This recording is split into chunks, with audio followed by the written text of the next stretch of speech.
Do you say dub dub? I never say it like that. I always say WWDC like, 2021.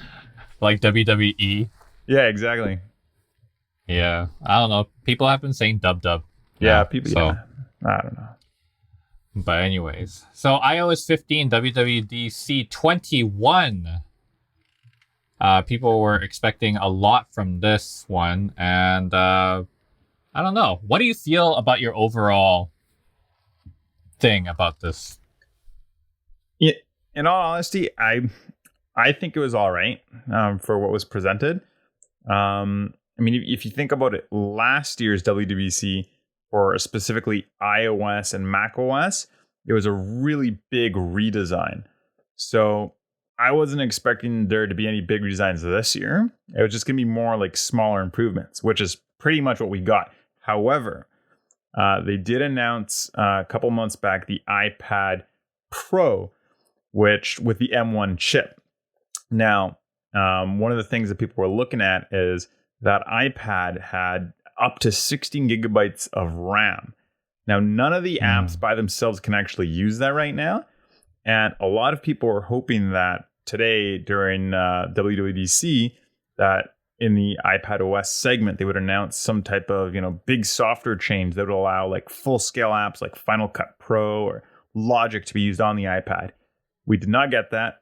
And I think a lot of people are upset about that in the iPad camp. Oh, yeah, I am super upset about that. But yeah, keep going. Yeah. So, I mean, you can see that it feels like Apple still wants you to have your two separate ecosystems. They want you to buy a Mac still, and they still want you to buy an iPad. They're not trying to combine them. But I'm just curious with, what are you going to do with 16 gigabytes of RAM on an iPad? Right. Like today was the day to show that off. Unless they've got like another special event coming up that's, in a month or two.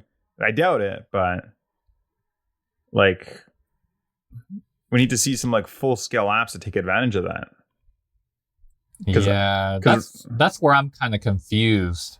Like, I'm just like, okay, so, and a lot of people actually didn't even notice that you can get a 16 gigabyte upgrade. Yeah. Because they kind of hid it in that, combined it with the storage, the internal storage, and then it's in the fine details. So people just opted for the 8 gigabyte because they're like, oh, maybe it's 8 gigabytes for the bigger storage as well. So that's where I think, that's kind of sneaky. That's a little sneaky that Apple did that. And I don't really, I don't know.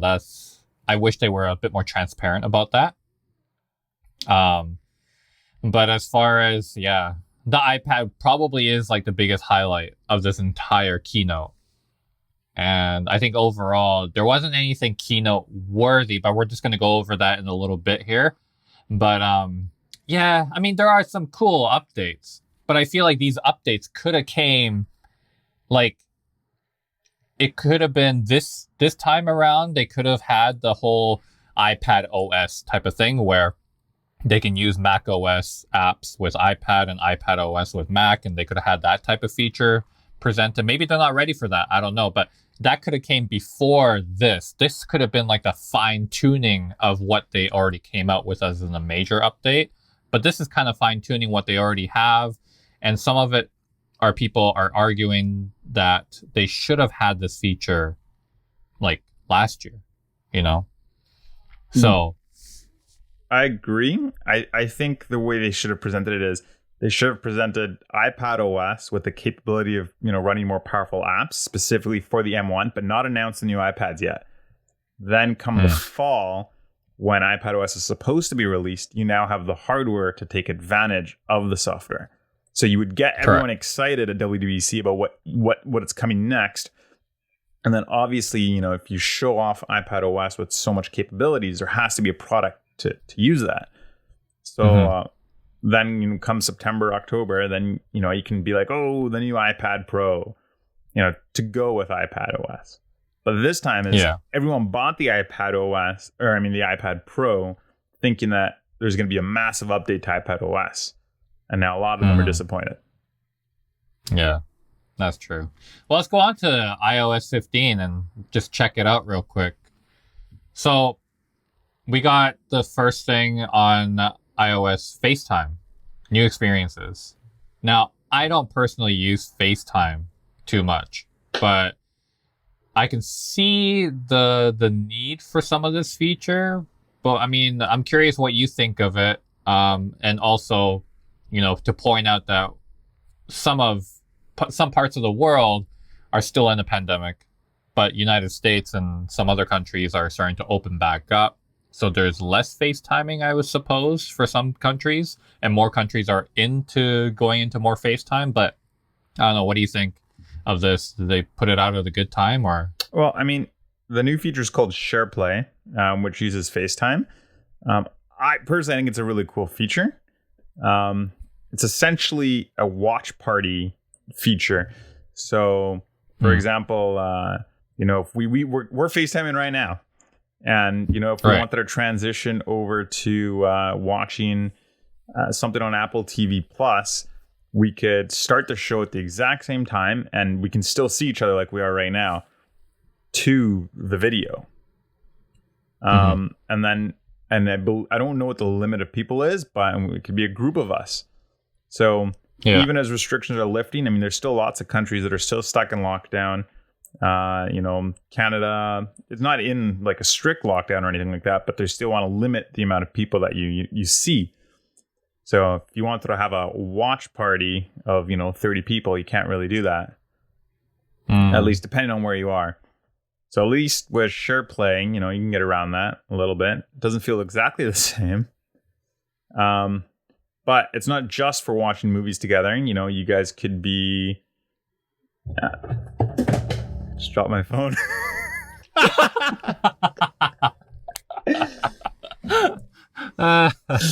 That's funny.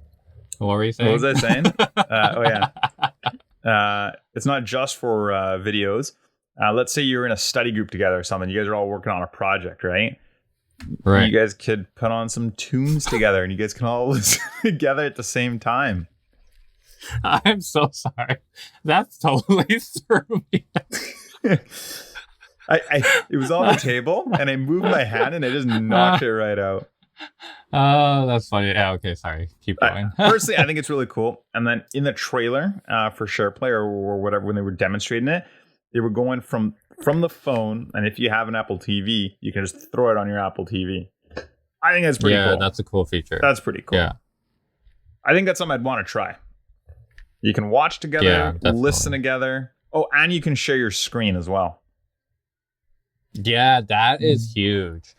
So do you think this feature is kind of like indirectly putting a little bit of a jab to Zoom and Skype?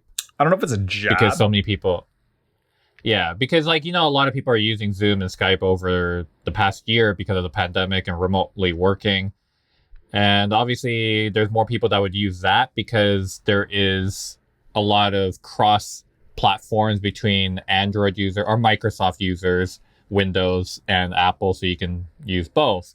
But now you're able to, that was the other new feature, is you can send a link from your FaceTime group or whatever you started, a conference, and send it to someone who uses Windows or Android, and they can open it up on their desktop. Which is pretty cool. So I don't know. I think it's almost like a competition towards Zoom and Skype in a sense. I wouldn't say it's a jab, but I definitely think it's putting pressure on them. I think Apple just wants a little bit of that piece of the pie. Yeah, exactly. They're gonna it's kind of amazing yet also scary, because it's kind of like you don't want a company to monopolize everything, but yet there's some people that are rooting for this whole, I don't know if they know it, but it is monopolizing every aspect of how we use this technology. And right now we're starting off with FaceTime, so I think it's only bad if Apple says, okay, you know what? You can't use Zoom, you can't use Skype. But as long as you have that choice, I think it's okay, because if you're in the Apple ecosystem, everything just works seamlessly together. And that's why a lot of people are like, no, we're okay with this. I can go from my phone to my laptop to my tablet to my Apple TV, and it just works. And I hate to say it, their phrases, it's just magic. It literally really does feel like it. Yeah, exactly. And yeah, I love the Apple ecosystem.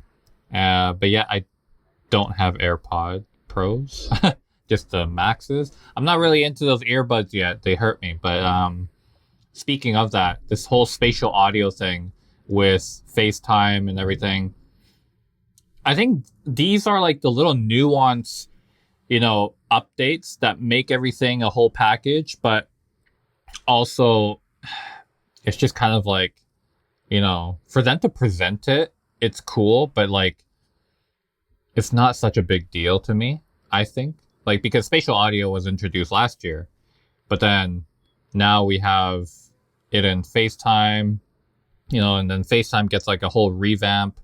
And I think it's pretty cool what they did, but I don't know. For me, personally, I think it's a little bit of maybe it was because of developmental issues and not being able to release it quick enough, but they should have released it like last year or like beginning of this year, if anything.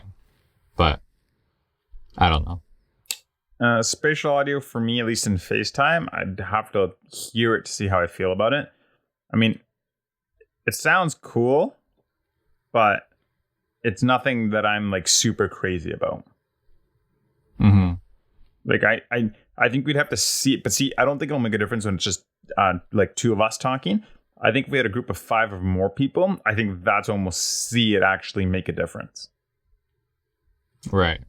I mean, to some people, it'd be like, a huge difference. And, that's everyone's entitled to their own opinion. But just personally for me, I don't see the huge thing. They've also got this new portrait mode that I think works with FaceTime as well. So you look nice and pretty when you're up in the grid. You got that nice bokeh in the back. Oh, yeah, that's pretty cool. Voice isolation minimizes the background noise and puts your voice front and center. That one I get excited about. I'm very, very curious about that, because obviously they use AI technology, and that's kind of like having, I don't know if you're familiar with Isotope. No. With their audio. So Isotope is like an audio editing app, and they use basically AI technology to differentiate your dialogue and your ambience, and you can knock that out. And that's how usually people would edit out some of the audio in professional worlds. But with it having here, usually what ends up happening is when you cut out ambient sound within a dialogue and the ambient sound and your dialogue is overlapping each other, if you try to take out the ambient sound, it takes out some of your vocal as well. So it sounds a little bit processed. So I'm just wondering how well it can actually separate your dialogue from ambience, and then see, because whenever you edit audio, as a lot of people would know who do that, is like, it just sounds so robotic, So it'd be interesting. I think as long as it's not, as long as it sounds natural enough, I think people prefer to hear the very slightest bit of roboticness versus that loud lawnmower in the background. Like I'd rather get that sentence across and be like, what? Yeah. And that was like the thing that they used an example, right? Someone was having like a blower in the background. Yeah, and I was like, oh, okay, yeah. I mean, I can see that. But when I noticed a slight thing when the lady started talking, I could still hear when she started to talk, the blower was still in the background, the leaf blower sound, the motor. And so, but it's much better when she's not talking. Like when she's not talking, you can't hear anything.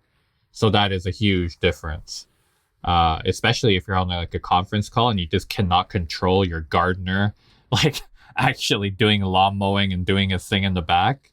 then that's huge. Then you don't have to keep muting yourself and, that kind of stuff. So that's pretty cool. Yeah, and then they also announced some changes with shared with you and like messages and stuff.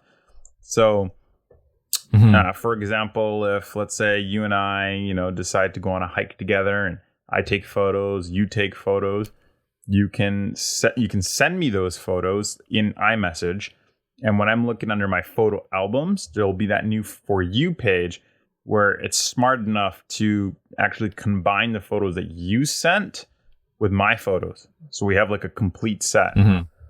And it's smart enough to make sure it's only photos that we were actually physically there for. So it's not going to just throw in a whole bunch of screenshots and random memes. Right. So it's only photos that go well together. I think that's actually very cool. Yeah.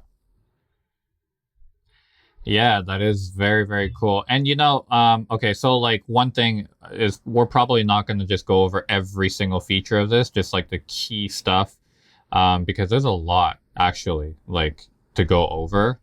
But I think one of the best features from WWDC on this whole messenger thing is that what do they call it? It's like the collection thing where you can actually have the slideshow play and you can have a music play to each thing and you can have it color graded to different things and they'll change the mood of the music and everything. Yeah.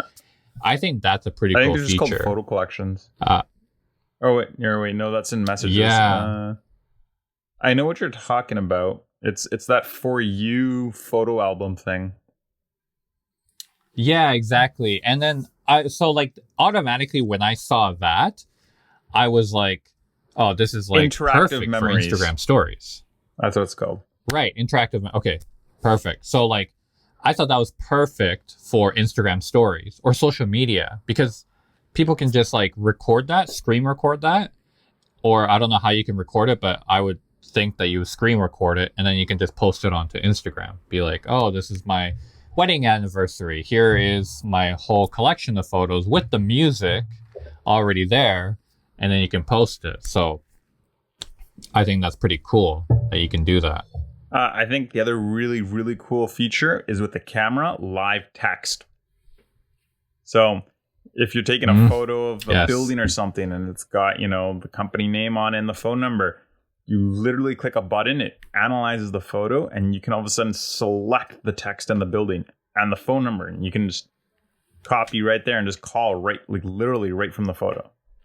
I think this will also change the way people use like scanning apps to scan like documents. Like you can just do it all straight from the camera. There's no need to open another app when you can do it straight from the camera app. Yeah.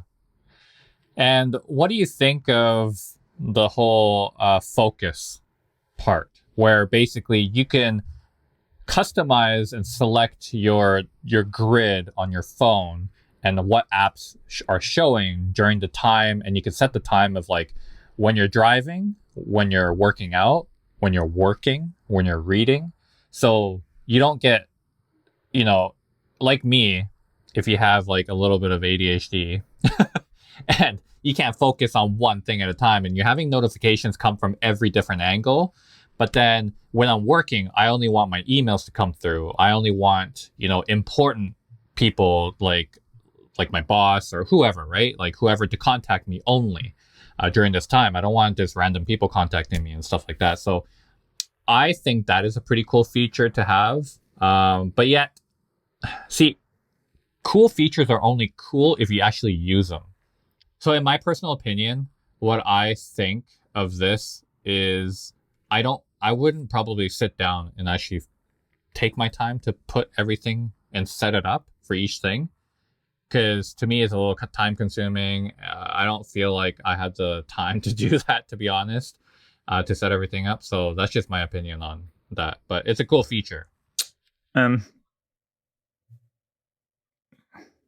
don't think there's that much setup, but I know what you're saying. I know what you're trying to say. It's like a lot of the features, like when they announced, was it last year, shortcuts? I thought I was going to use it. It was really cool. I've used it only a few times. Right, exactly.